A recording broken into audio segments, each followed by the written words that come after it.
새 지도부 체제로 정기국회를 맞이하게 된 더불어민주당. 원칙 있는 협치를 키워드로 내세운 가운데 야당과의 관계는 어떤 변화를 가져올지 주목을 끕니다. 국회를 연결해서 민주당 박용진 의원과 허심탄회하고 솔직한 대화를 나눠보도록 하겠습니다.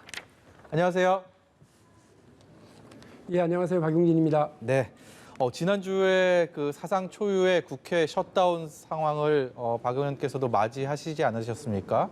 처음에 이제 국회 폐쇄 네. 소식 들었을 때 굉장히 당혹스러우셨을 것 같은데 어떻습니까?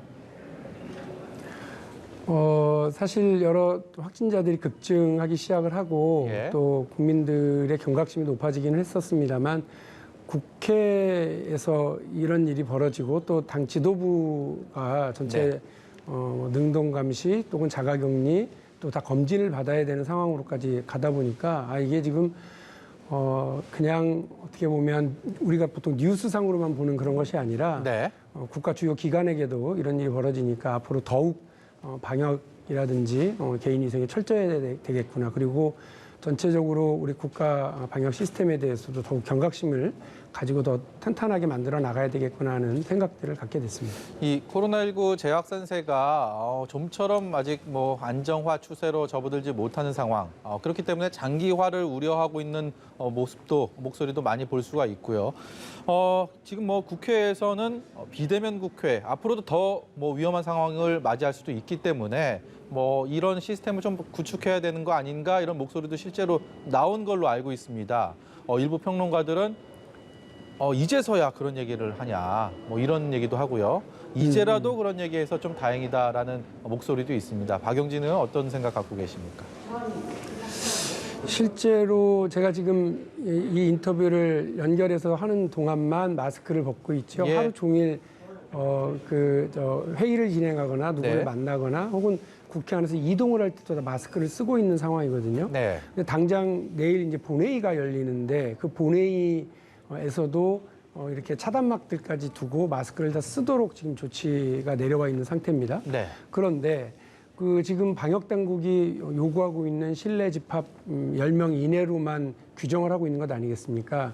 근데 국회에는 각 상임위가 있는데요. 네. 화상으로 연결해서 그 국정감사를 하거나 회의를 할 수 있는 시스템은 한 군데밖에 없습니다.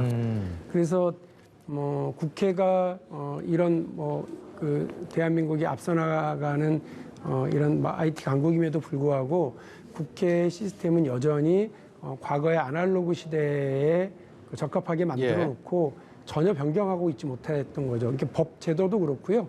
국회 안의 시스템 자체도 지금 그렇습니다. 네. 그래서 이런 문제와 관련해서 논의도 시작이 됐고 또 조승래 의원을 비롯한 네. 여러 동료 의원들이 이러한 국회 상황을 바꾸기 위해서 그 국회가 화상회의로도 충분히 가결되고 논의하고 의결할 수 있는 예. 그런 시스템을 만들기 위한 그 법안 제출까지 지금 하고 있는 상태입니다. 보다 이런 논의를 집중적으로 이번 정기국회 안에 진행하도록 하겠습니다. 네, 기대를 해보도록 하겠습니다. 화제를 좀 돌려서요.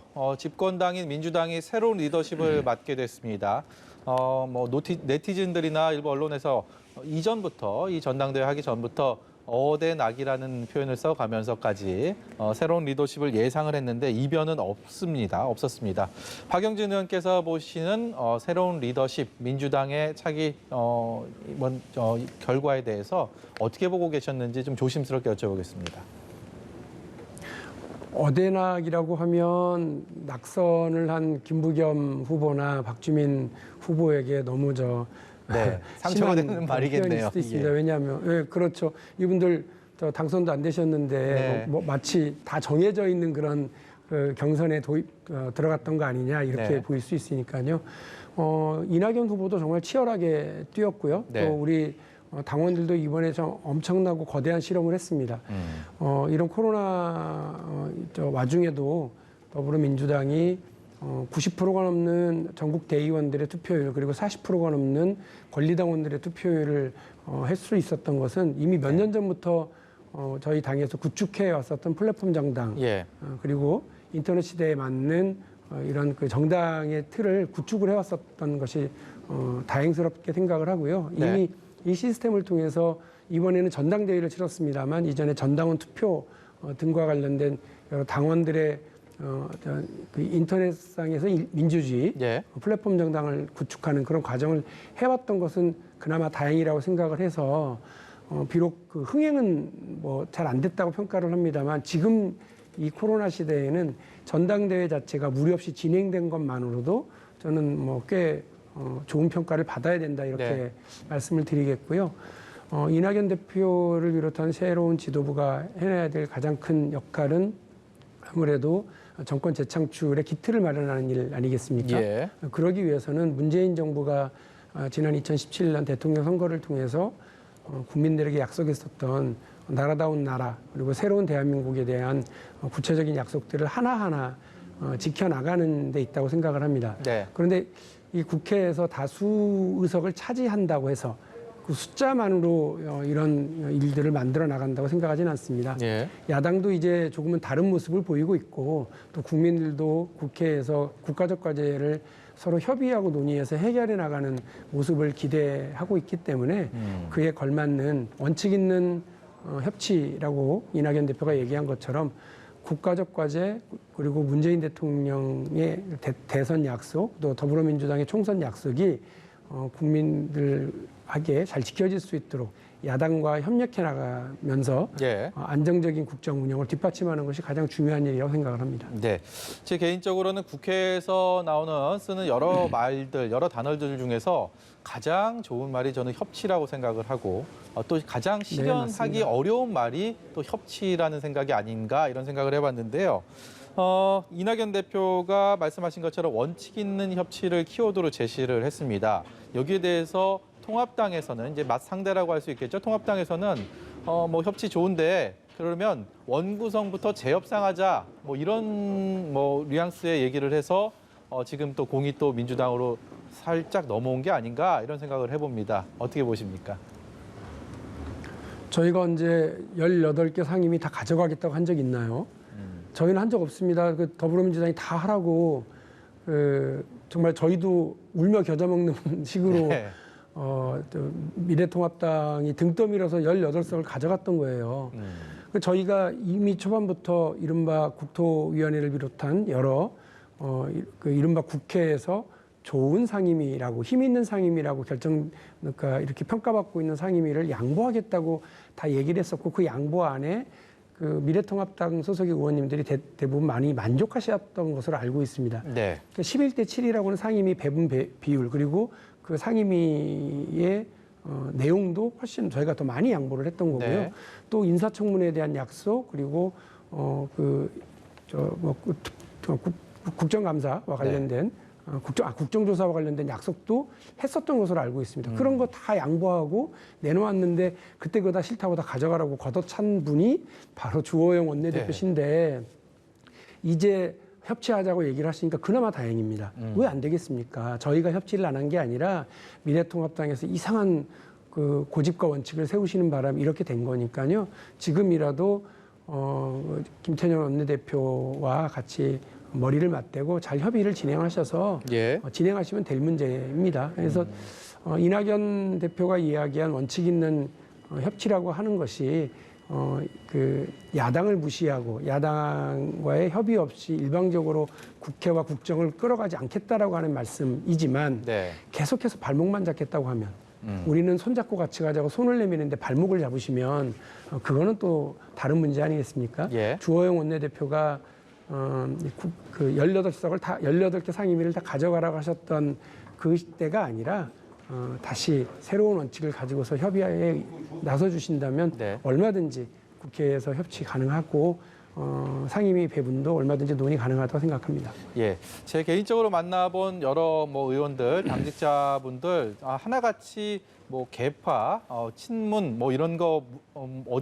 어떻게 생각하냐 이러면 민주당 내 친문, 비문 이런 거 없다 이렇게 말씀하시는 분이 대부분이었습니다. 근데 실제로는 또 그렇게 보지 않는 시선들 많고요. 이런 특히 전당대회에서 이번 이낙연 대표를 선출하는 과정에서도 그렇고요. 이른바 친문 마케팅이 언론 통해서도 많은 조명을 받았고 여기에 대해서 이게 민주당이 또 하나의 민주당을 바치는 힘이기도 하지만 또 넘어서야 할 또 과제가 아닌가 이런 목소리도 많이 있습니다. 박용진 의원 같은 경우는 이런 개파와는 그동안에 많은 거리를 더 왔던 것으로 제가 알고 있기 때문에 여쭤보겠습니다. 이런 민주당의 친문 어떻게 보고 계시고 앞으로 어떻게 더 발전시켜 나가야 된다고 보십니까? 정치에서 개파라고 하는 것처럼 허무한 일이 또 없습니다.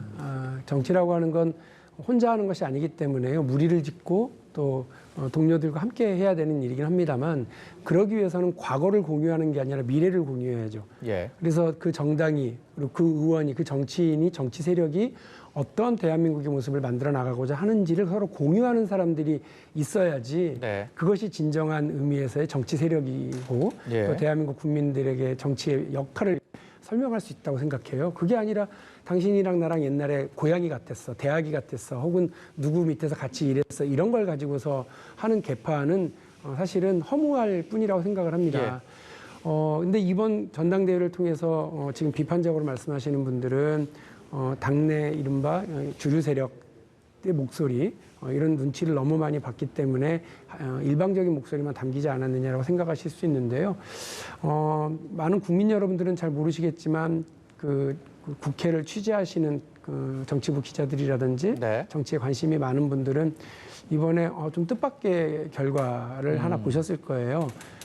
우리 한병도 의원이 아깝게 이번에 최고위원에서 이제 낙선을 하셨는데요. 네. 다 압니다. 한병도 의원이 문재인 대통령 캠프에서 어떤 역할을 맡았었고 또 얼마나 신임을 받는지 그리고 문재인 대통령 청와대에서 정무수석까지 했었던 그야말로 그렇죠. 네. 핵심 주류 인사죠. 그런 분이 이번에 아깝게 이제 떨어졌는데요. 그만큼 역동성을 보이는 겁니다. 네.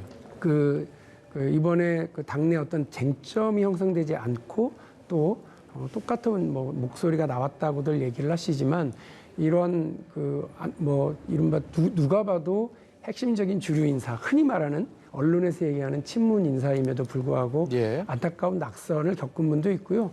비주류라고 평가받는 분이 들어가신 분도 계십니다. 그리고 네. 총리를 지내서 그렇지 이낙연 신임 당대표야말로 사실은 더불어민주당의 주류로 평가되고 있는 그 흐름에서 가장 멀리 있었던 분 중에 한 분이기도 네. 합니다. 그만큼 우리 정치도 역동적이고요. 더불어민주당도 역동적이라는 점 말씀을 드리고 네. 이해찬 당대표가 마지막 기자간담회를 통해서 이야기하시지 않았습니까? 네. 지금은 대선 주자들이 누구누구 이렇게 정해져 있는 것처럼 보이지만 이거 12번도 더 뒤집힐 수 있고 새로운 인물이 나타날 수도 있다. 이렇게 이야기를 한 것처럼 정치는 생물이고 더불어민주당이 가장 역동적인 정당 중에 하나입니다. 그래서 지금 이 전당대회 결과를 놓고 이렇다 저렇다 규정 지으려고 하기보다는 예. 지금 들어온 최고위원들 모두가 다 자기 색깔과 자기 주장이 좀 있는 분들이기 때문에요. 국민의 다양성 그리고 당의 의견의 여러 다양성을 잘 반영하는 그런 신임 지도부가 될 것이라고 기대를 하고 있습니다. 네, 여쭤보고 싶은 게 많았는데요. 지금 시간 관계상 여기서 좀 접어야 될 것 같습니다. 내일 정기국회 이제 시작이 되는데 지친 국민들에게 힘이 되는 말과 행동, 사이다 같은 의정 활동, 박용진 의원께 저희가 기대하고 또 부탁드리도록 하겠습니다. 오늘 말씀 고맙습니다. 예, 감사합니다. 열심히 하겠습니다.